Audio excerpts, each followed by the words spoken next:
Grande alegria, como sempre, estar aqui ao lado do professor Paulo de Barros Carvalho, ao lado, que é o nosso mestre titular do Brasil, da PUC, da USP, professor emérito. Como é que chama o lugar? Itu? Mas não é de Itu só, é porque vocês não sabem, ele é professor emérito. Ele é representação de quase todas as universidades da América Latina. Isso não foi mencionado, eu queria acrescentar Estado, né, ao conhecimento, acho que a maioria já sabe disso.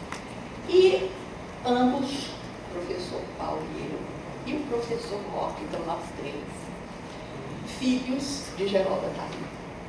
Embora eu seja aluna desses nossos palestrantes, eu me considero uma profissão de irmã, né, pela nossa mesma origem. E saudar também, né, além de a todos os participantes que aqui se encontram, a nossa doutora Cristiane Botelho, né, brilhante aluna da Universidade Federal de Minas Gerais, brilhante juíza, elaborou uma tese maravilhosa de mestrado, foi minha monitora, a quem conheço muito e sei da sua competência. Minha saudação a todos. Bom, em primeiro lugar, uma ressalva. Não fui eu que elaborei o programa, nem o título pretensioso da minha palestrinha, que será o federalismo, modelos de federalismo, um direito comparado, em lições para a colaboração. Em primeiro lugar, eu nunca fiz direito comparado, não faço direito comparado, é a coisa mais difícil que existe fazer direito comparado. O que nós podemos fazer são algumas observações, enfocando algumas peculiaridades de alguns sistemas jurídicos e suas relações com o direito tributário. Vamos nos basear em vários livros relativos a federalismo fiscal, mas especialmente num livro de Sérgio Prado, denominado Equalização e Federalismo Fiscal. Ele sim fez uma análise comparada entre Alemanha, Índia, Austrália e Brasil, os 4 países federativos, e o tratamento, especialmente do IVA, nesses países federativos. E é um livro também notável da Fundação Konrad Adenauer, cuja leitura eu recomendo, embora essa obra esteja esgotada, que se chama O Federalismo na Alemanha. E está inteiramente traduzido, número 7, volume número 7, embora a obra date de 1995, mas contém trechos e artigos notáveis de ilustres juristas alemães que têm uma grande sabedoria em matéria de federalismo, ou sobre federalismo. Pois bem, não vou lhes falar sobre as justificações do federalismo do ponto de vista racional. Por que manter um Estado, um único Estado, composto de vários Estados? Há várias justificações, eu vou só enumerá-las para os senhores verem a riqueza do tema do ponto de vista teórico, mas não é esta a nossa colocação. Mas é verdade, o federalismo é sempre visto como um meio de preservar a diversidade, a cultura local, o respeito às peculiaridades das comunidades locais. 2, ou ele é, exatamente por isso, entendido como uma organização do Estado, como proteção das minorias, exatamente que preserva a diversidade e as culturas locais. 3, ele é muitas vezes estudado do ponto de vista da subsidiariedade, ou seja, uma doutrina social católica que pegou no direito público, segundo a qual se entende que as comunidades menores, sendo próximas dos problemas reais da comunidade tenham maior eficiência na solução desses problemas. Também não vamos enfocar o federalismo sobre dois grandes aspectos, esses fortíssimos. O federalismo é liberdade. Quem quer manter concentração de poder, não espalha o poder no território nacional, mas concentra. 2. Federalismo seria a democracia, porque as comunidades menores têm também os seus respectivos poderes legislativos. Federalismo é mais eficiência, princípio que não é muito discutido e discutível, né? Como diz o professor, nada está provado, ninguém provou que o município administra melhor a coisa pública do que a União e nem vice-versa. Bom, mas finalmente, de tudo isso, eu vou realçar um aspecto muito descurado, muito descuidado e que é pouco referido entre os teóricos do federalismo, mas do qual Aliomar Banheiro, como um grande jurista que foi, jamais descuidou. Por que manter a unidade? Por que federalismo dentro de um único Estado? Por que realidades muito mais autônomas, como os antigos estados e províncias norte-americanos e canadenses e suíços? Por que a comunidade europeia, hoje União Europeia, se articula num conjunto muito mais unitário? Por quê? Uma única palavra: mercado. Integração do mercado e território integrado. Por que São Paulo, como o estado mais rico do país, não deve se separar? Porque se ele quer sobreviver economicamente, ele conta com o mercado nacional integrado. E como vende para o resto do país? Mercado integrado dentro de um território nacional integrado. Isso é fundamental e isso é descuidado. Bom, mas eu vou lhes dizer algo. Eu sempre aprendi e conceituo assim federalismo para os meus alunos até hoje. Que é muito fácil, como realçou o professor Paulo, fazermos considerações teóricas, fazermos considerações formais sobre federalismo. Eu sempre dou para os alunos um conceito formal, invocando Hans Kelsen, teoria geral do direito do Estado.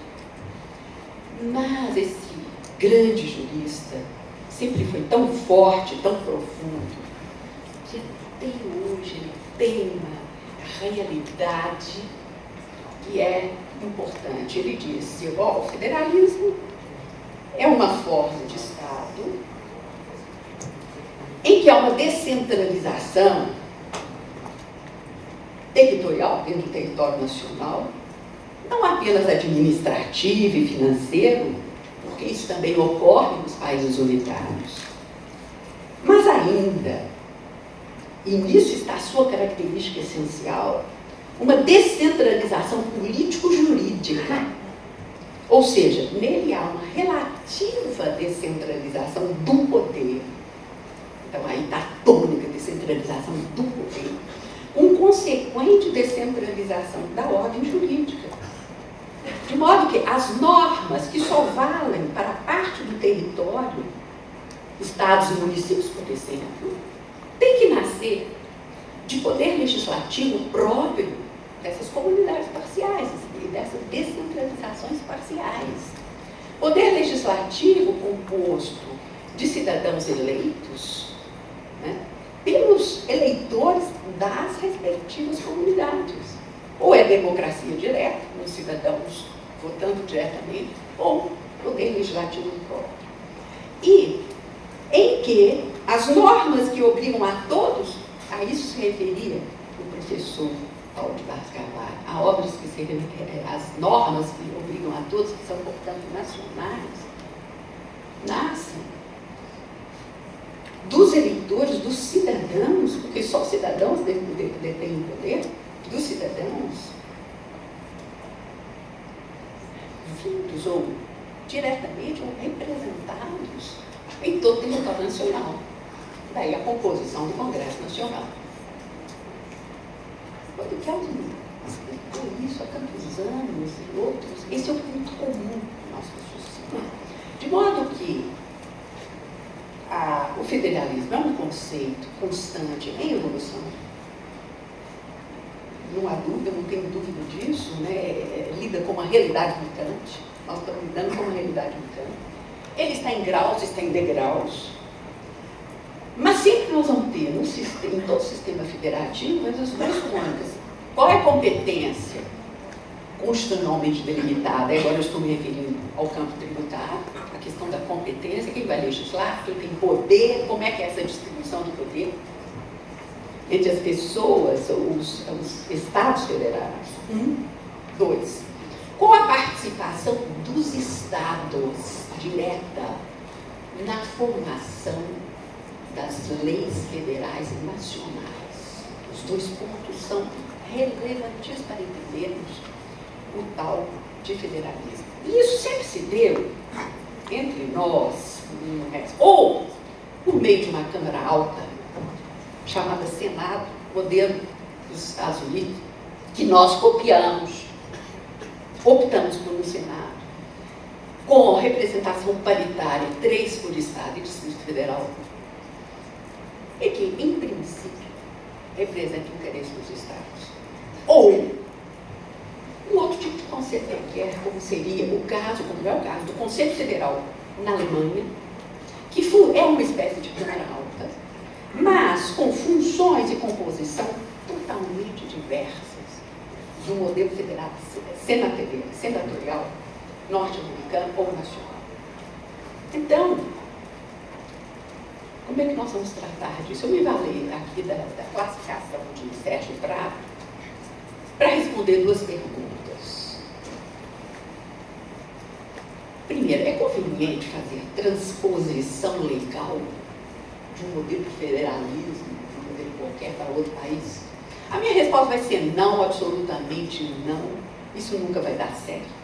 Se fosse possível fazer artificialmente esse tipo de coisa, o professor Paulo Garand teria resolvido todos os nossos problemas na comissão de doutos, de ilustres, que se reuniu recentemente no Senado Federal. Isso não é possível.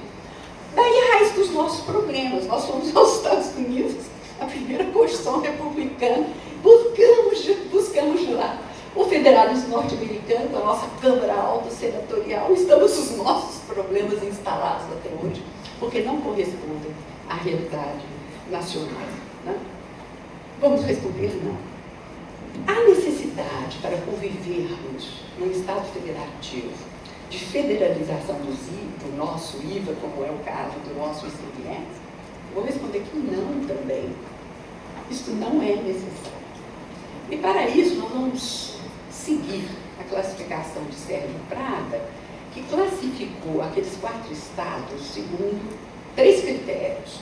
O critério da competência, qual é o poder de legislar sobre tributos atribuídos aos estados e à União. 2, como é a administração e arrecadação desses tributos e como se dá a apropriação da receita. De acordo com esses 3 critérios, ele classificou ele encontrou 4 modelos. No modelo 1, há uma forte concentração de poder. A competência, a administração, a arrecadação e a redistribuição da receita vem por meio de dotações orçamentárias. E é tudo concentrado nas mãos da Índia e Austrália. Não adotamos esse modelo, nem podemos adotá-lo no futuro.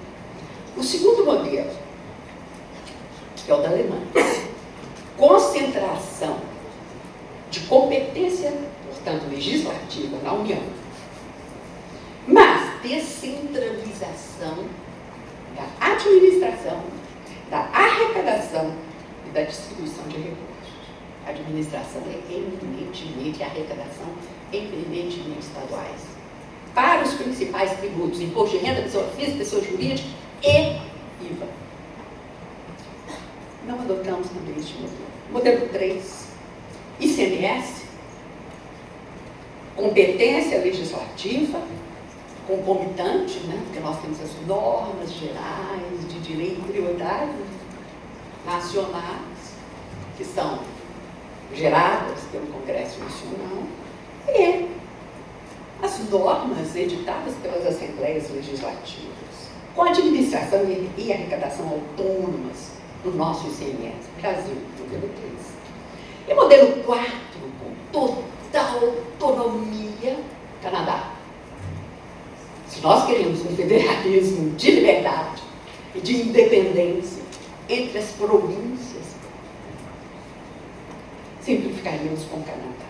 Muito bem. A transposição de um desses modelos encontraria, mesmo com mudanças da Constituição, encontraria barreiras, talvez quase intransponíveis no nosso país.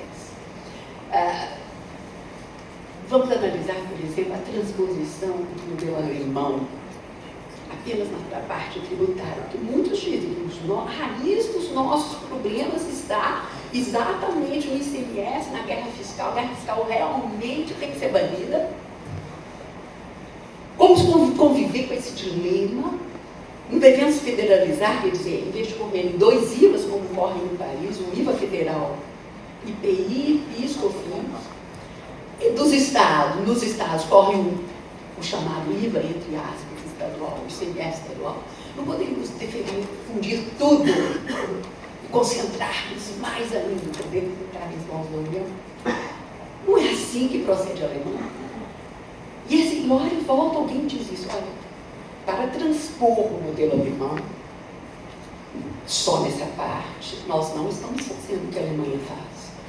Para transpor o modelo, temos que transpor toda a estrutura constitucional alemã. E eu vou só referir o que fazem os alemães rapidamente, para vocês terem ideia do que é modificação, o que tem que ser, para ser real, ter ser completo. Em primeiro lugar, o federalismo evoluiu alemão, impactado pela igualdade e pela lealdade a que se referiu o professor Roth. Muito bem. Ele evoluiu ao longo do tempo de um federalismo cooperativo e financeiro, nunca foi o federalismo dual norte-americano, para um federalismo de política conjunta. Ou seja, aparentemente nós dizemos, não, como é que é? Praticamente só a União que legisla, porque o que resta para os estados são tributos de menor importância. Então, nós temos uma concentração enorme. Errado.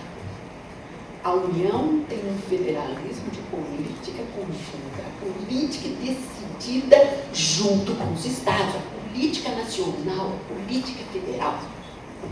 Como é que se dá esta e mais, a arrecadação, embora estadual, ela é uniforme. Vários procedimentos, leis e leis administrativas de arrecadação são emanadas do Poder Central.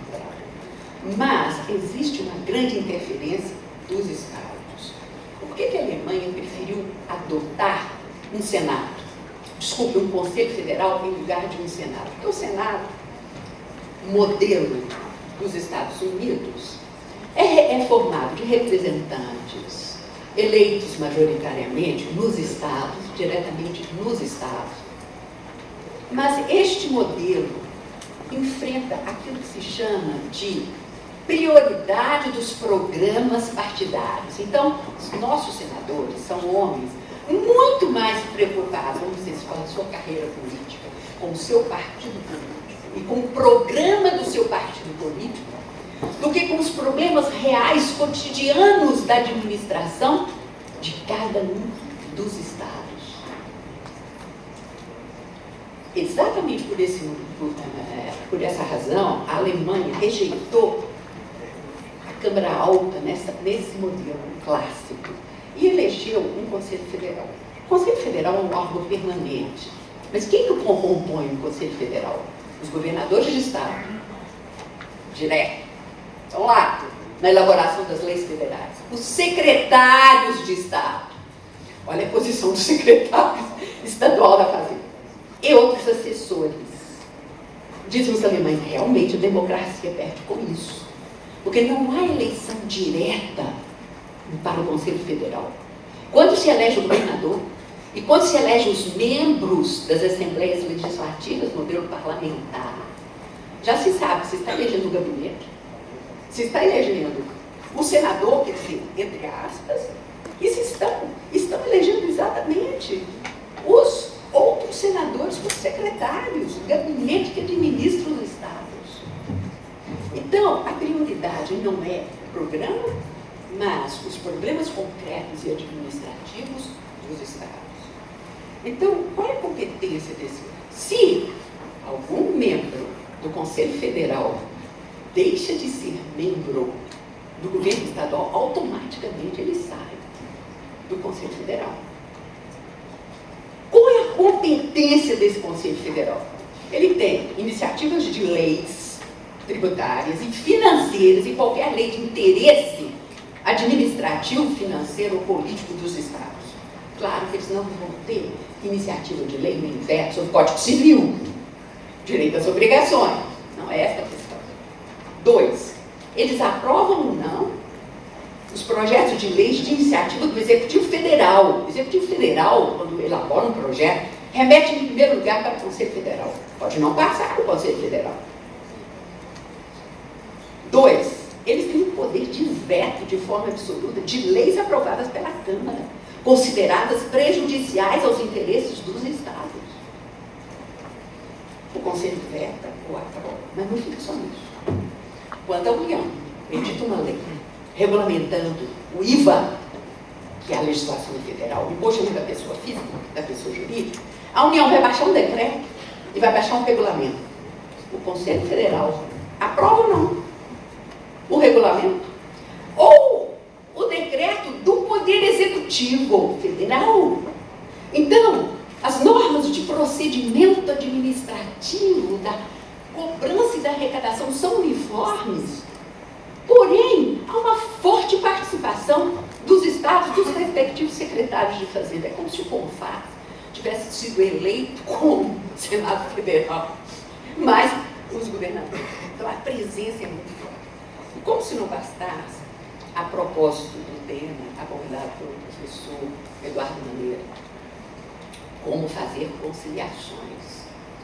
Havendo qualquer conflito federativo mesmo assim, os alemães preveem, além do Conselho Federal, um comitê de conciliação da Câmara Federal, um comitê de conciliação do Conselho Federal, que não é o Conselho, e mais, é claro, todos podem ir ao Tribunal Constitucional, uma solução judicial, como nós podemos, mas vejam, senhores, quem elege os membros do Tribunal Constitucional alemão?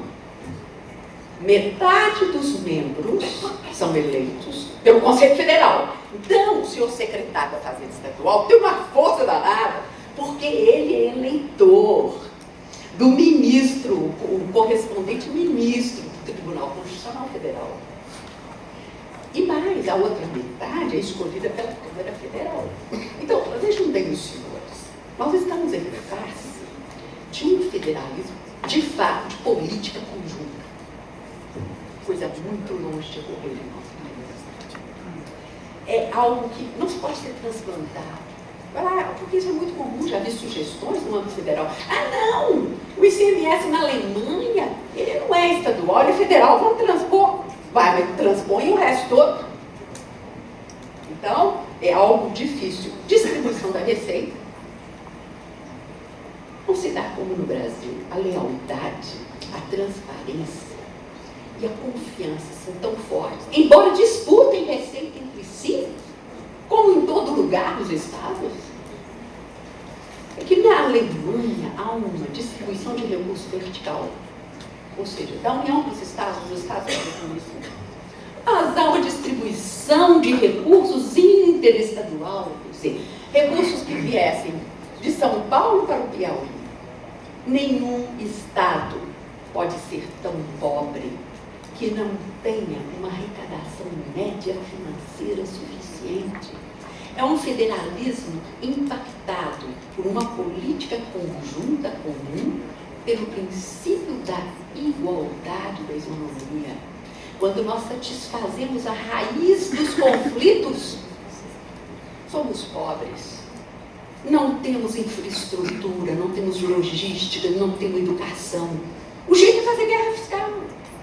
Porque a queixa principal não é ouvida. Nós não temos ouvidos Então, os senhores me perguntam, qual modelo seria mais adequado? Olha,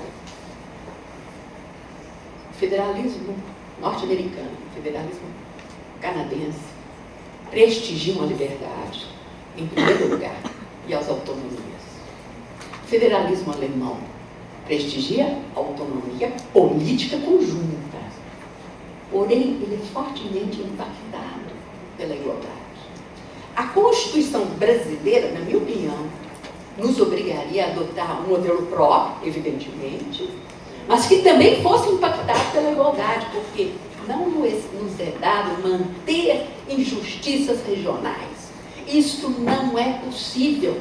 Então, não adianta propormos qualquer comitê de conciliação, de arbitragem ou que seja, se nós não atendemos o fundamental, a busca da justiça, a busca de um padrão médio. Se isso não é atendido, se nós somos surdos a essas reivindicações, dificilmente vamos alcançar a paz. Então, nós deveríamos criar alguma coisa que ficasse no meio, porque a guerra fiscal ela é tão danosa que ela pode provocar. E o professor Paulo Bassaqualhada é o princípio mais importante no momento do Brasil. A guerra fiscal pode provocar um abalo que não é tomar recurso de Minas, de São Paulo, quebra de mercado. O nosso mercado não está mais integrado como deveria estar. E no futuro, a integridade do território nacional. Então, esta é uma situação gravíssima que precisa ser estudada com mais afinco, que precisa ser, e ela prejudica o contribuinte de uma forma estupenda. Toda guerra fiscal leva a perda de receita dentro dos estados que concedem benefícios, favores. Isso é uma renúncia fiscal, renúncia tributária. Depois voltam-se esses estados para a cobrança do ICMS, reformando inteiramente o ICMS. Então nós temos que trabalhar no Brasil para que os estados mantenham uma arrecadação mínima, com alíquotas terríveis sobre energia, sobre comunicação. Temos que trabalhar com substituição tributária, antecipação de imposto, antecipação da antecipação, base de cálculos fictícias. O mercado, o ICMS, foge hoje, na realidade, ao seu perfil constitucional. Tudo fruto de renúncia excessiva ao modelo constitucional. Então, em face disso, o que nós sugeriríamos? Primeiro, manter o ICMS na competência dos estados, claro. E criarmos um olhar mais leal, é um olhar de maior justiça tributária. Nós ignoramos por muitos anos a queixa dos estados do norte e nordeste mais pobres, que nas operações interestaduais ficam apenas com diferencial de alíquota, quando, na verdade, o ICMS deveria correr economicamente para o estado do destino onde está o consumidor, que custeia o ICMS do estado de São Paulo, de Minas Gerais, nós que somos superavitários na balança, ou seja, produzimos mais, vendemos mais dos demais estados da federação do que deles que compramos mercadorias. Então, essa injustiça temos que corrigir. São Paulo e Minas Gerais deveriam liderar isso. Nós precisamos pacificar aquilo que ignoramos há tanto tempo, essa injustiça que cometemos há tanto tempo. E deveríamos padronizar a alíquota nas operações interestaduais. Todas as alíquotas, se é 18%, é 18%. Alíquota interna, interestadual, tudo arrecadado na origem, vai para um fundo. O Estado de Minas não tem que desconfiar da contabilidade do Estado do Piauí, nem vice-versa. Não é possível que os Estados brasileiros não possam ser leais e verdadeiros. Então, tirar do contribuinte esse peso, ele se responsabiliza pela distribuição, porque os estados são incapazes de distribuir entre si o que fica com cada um. Deixa tanto no estado de origem, cobre o diferencial de alíquota. Depois, no estado do destino, você tem glosa de crédito, dessa guerra fiscal, a desconfiança instalada em nosso país pelo sistema que nós implementamos de ICMS nas operações interestaduais, porque somos incapazes, né, de desenvolver um sistema em que os próprios estados se responsabilizem pela arrecadação, que afinal deve ser definida tanto para o estado de origem, que seja 4%, 2%, 1%, essa fatia vai diminuir cada vez mais, e o resto no estado de destino. O papel do Senado deveria mudar.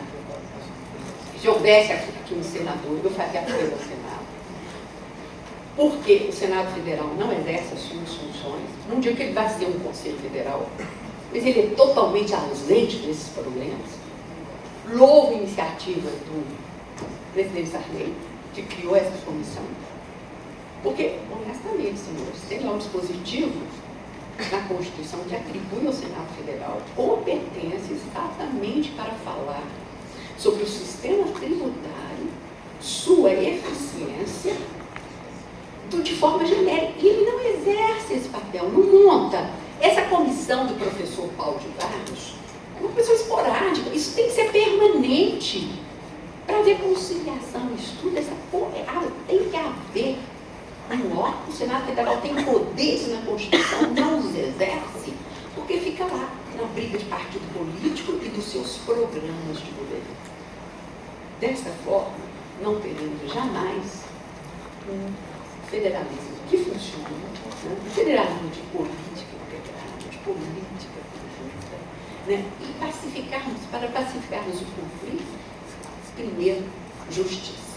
Muito obrigada.